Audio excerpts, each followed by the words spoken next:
तर जय शिवराय मित्रांनो, आत्ताच आपल्याला एक स्नेक रेस्क्यूसाठी कॉल आला आहे. तर त्यांनी सांगितलं लवळे फाट्याला या, तिथं आल्यावरती परत कॉल करा. तर आता तर मीच तसं सांगू शकत नाही कोणता साप आहे, किंवा त्यांनी पण मला तसं काय सांगितलेलं नाही आहे. तर व्हिडिओ बघत राहा, स्पॉटवरती गेल्यावरती बघू कोणता साप आहे.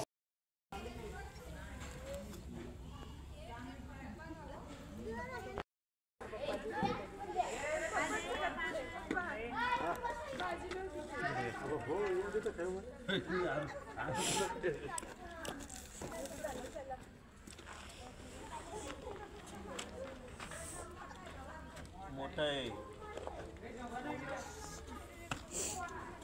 आला आला आला.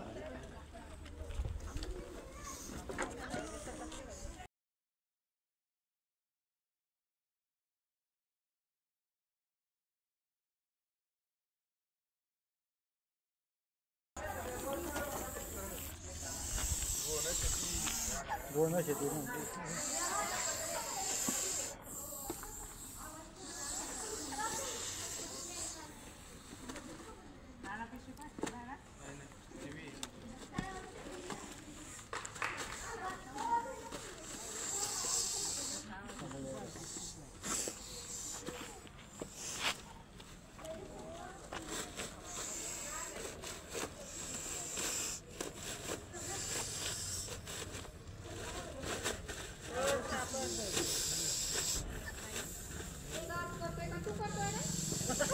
मी करतोय. एक दोरी घ्या ना.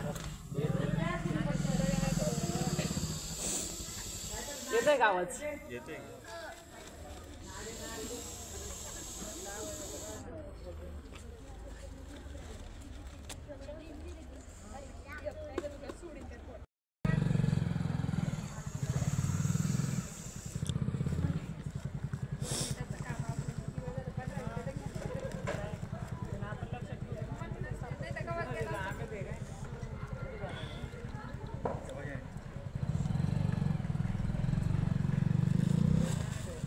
सोडून देता का काय करणार? काय म्हणले? सोडून देता काय करणार? हा, सोडूनच जाणार, दुसरं काय करणार.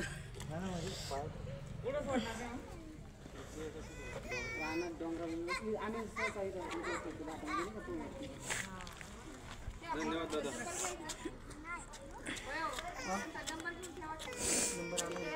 आहे ना, नंबर आहे. मित्रांनो, जसं की आत्ताच मी तुम्हाला सांगितल्याप्रमाणे की आपल्याला एक कॉल आला होता लवळे फाट्यावरनं की त्यांच्या तिथं साप निघाला आहे.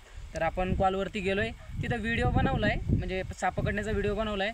बट तसं तिथं सांगता आलं नाही, भरपूर गर्दी होती आणि साप कसं तिथं लवकर पकडावा किंवा लवकर रेस्क्यू करावा म्हणून तिथं मला असं बोलून वगैरे व्हिडिओ बनवता आला नाही. बट आपण साप पकडला आहे. तर साप होता मित्रांनो रसल्स वायपर, म्हणजेच घोणस, यमराज का दुसरा रूप ज्याला म्हणतात. म्हणजे आता हे थोडंसं पण झालं, बट खरंच मित्रांनो एवढा जास्त विषारी साप आहे आणि एवढा जास्त खतरनाक आहे की हा सापामध्ये एवढी काबिलियत आहे की तो जवळजवळ 4 फूट उडी मारून चावू शकतो आणि त्याला 1 सेकंडसुद्धा लागत नाही एवढं ती मुवमेंट करायला. म्हणजे 4 फूट उडी मारून चावून परत त्याच्या जागेवरती जाणारा हा साप, ज्याला थोडक्यात जर आपल्या भाषेत म्हणायचं तर उडून चावणारा साप असं सुद्धा बोलतात. तर चांगलाच म्हणजे बिग साईज, फुल साईज तर नाही आहे बट बिग साईज होता आणि खूपच जास्त अग्रेसिव्ह होता. एवढा जास्त चावायचा प्रयत्न करतो हा साप. जेव्हा बघितलं तेव्हा अग्रेसिव्हच असतो, बट हा खूप जास्त अग्रेसिव्ह असतो. आणि जेव्हा अग्रेसिव्ह होतो तर तो आपल्याला अशी चेतावणी देतो की माझ्यापासून दूर राहा. आणि त्याची चेतावणी कशी समजायची तर तो कुकरच्या शिट्टीसारखा आवाज काढतो. म्हणजे त्याच्याजवळ एखादा माणूस किंवा काही गेलं, त्याला जर वाटलं की मला याच्यापासून धोका आहे तर तो कुकरच्या शिट्टीसारखा आवाज करतो. तर ते व्हिडिओमध्ये आहेच, तुम्ही बघितलंच असेल. आवाज पण तुम्हाला ऐकायला आला असेल किंवा कदाचित नसेल आला. आणि जर ऐकायचं असेल तर मी थोडासा त्याचा आवाज थोडासा व्हिडिओ टाकेल व्हिडिओमध्ये.